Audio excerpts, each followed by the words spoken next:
ફૂલ મંડલી શ્રી ગોવર્ધન નાથ કી જય. કુંજ એકાદશી થી ભરાય છે ફૂલ મંડલી. હવે ફૂલ મંડલીના પ્રકાર તો કે ઘણા પ્રકારની ફૂલ મંડલીઓ સિદ્ધ થાય.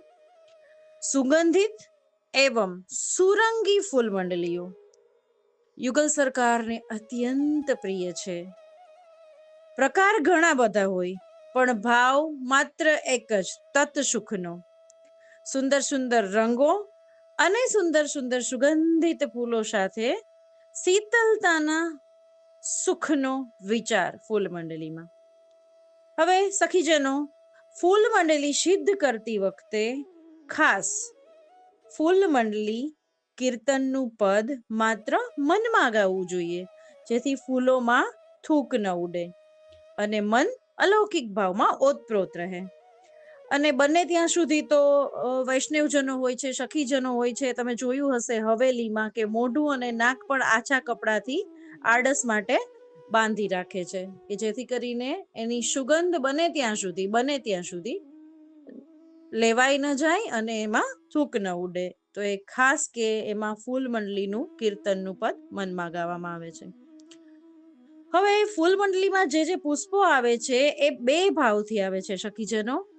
પહેલો અને સુંદર ભાવ રાધા માધવ ભાવ, જેમ કે પદ છે રાધા માધવ બનકે ફૂલ. અને બીજો સુંદર ભાવ વ્રજ ભક્તોના ભાવથી. એક વખત સખીજનો દરેક પુષ્પ શ્રી ઠાકોરજીને પાસે આવે છે અને વિનંતી કરે છે કે કૃપાનાથ, અમે આપની સેવામાં, અમે આપના ચરણ શરણમાં ક્યારે પહોંચશું કૃપાનાથ, ક્યારે પહોંચશું? ત્યારે એ ફૂલોનો તાપ જોઈને શ્રી ઠાકોરજી એ દરેક ફૂલો રૂપી વ્રજ ભક્તોને ફૂલ મંડલીમાં સ્થાન આપે છે.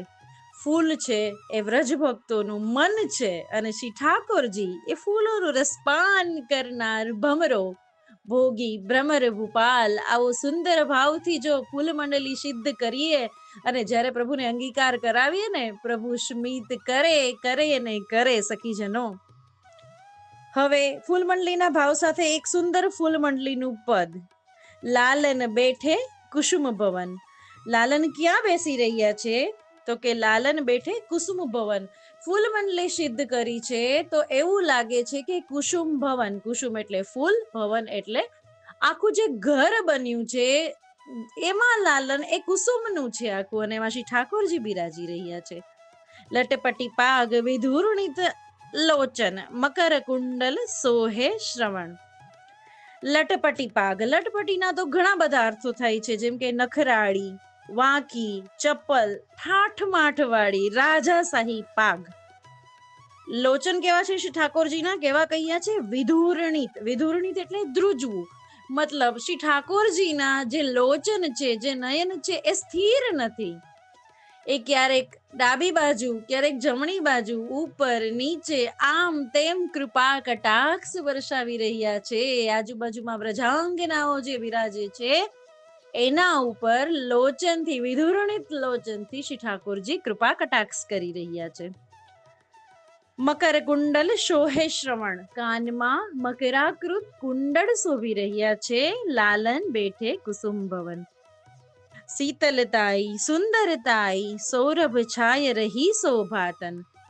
જે ફૂલ મંડલી સજી છે ને સખીજનો, જેમ હમણાં ભાવનામાં કહ્યું એ પ્રમાણે શીતલતાઈ મુખ્ય કારણ તો શ્રી ઠાકોરજીને આ અત્યારના સમયમાં જે ગરમીમાં શીતલતા પ્રદાન કરવાનું. શીતલતાઈ સુંદરતાઈ, એમાં સુંદર સુંદર રંગો છે, સુંદર સુંદર પુષ્પો છે, તો સુંદરતાઈ પણ ત્યાં સિદ્ધ થઈ છે.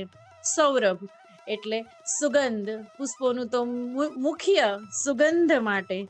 છાય રહી શોભાતન, અને શ્રી ઠાકોરજીની શોભા પણ એટલી સુંદર છે, એના તનની શોભા પણ એટલી જ સુંદર છે. છાઈ રહી, ત્યાં છાઈ જેવું છે, છવાઈ રહી છે. કહું કહા રસ રૂપ માધુરી, રસિક પીવત રસ પ્રમુદિત મન મન. રસિકની છાપ છે, હરિરાય મહાપ્રભુ ચરણની છાપ છે. હરિરાયજી કહી રહ્યા છે કે કહું કહા, શું કહું? રસ રૂપ માધુરી, ફૂલો પણ રસરૂપ, વ્રજાંગનાઓ પણ રસરૂપ, શ્યામ શ્યામા પણ ત્યાં રસરૂપ બિરાજી રહ્યા છે. તો એ રસરૂપની શોભા કહું કહા, માધુરી ખૂબ મધુર છે. રસિક પીવત રસ પ્રમુદિત મન મન, અત્યંત મનોમન એ રસ પીવાઈ રહ્યો છે, ઘૂંટાઈ રહ્યો છે.